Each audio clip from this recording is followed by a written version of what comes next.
Now question 3b is asking us to figure out what the slope of the line is that crosses 1, -3 and -4, 7.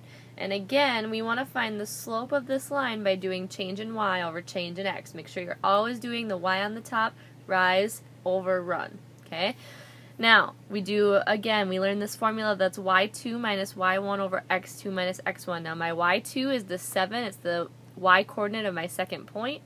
My y1 is -3. Now we have to be really careful when we write that. Minus -3. Make sure you don't drop one of your negatives there. And then our x2 is -4 and our x1 is +1. So I'm going to put all of that into my formula, and again being really careful with that 7 minus -3 and our -4 minus 1. Be really careful with that stuff. So now I'm going to do this. Now my minus a -3 turns into a +3. So I get 7 plus 3 over -5. -4 minus 1 is -5 on the bottom.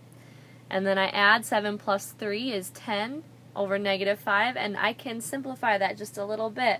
I can divide both the top and the bottom by 5, and I would get 2 over -1, which is just the same thing as -2. So remember that we always want to reduce our fractions to their simplest form. So here I can divide 10 by -5 to get -2. Now that problem had a lot of little negatives and stuff, so just make sure that you're being really careful when you're figuring out what the slope is here. There's lots of easy little mistakes to make.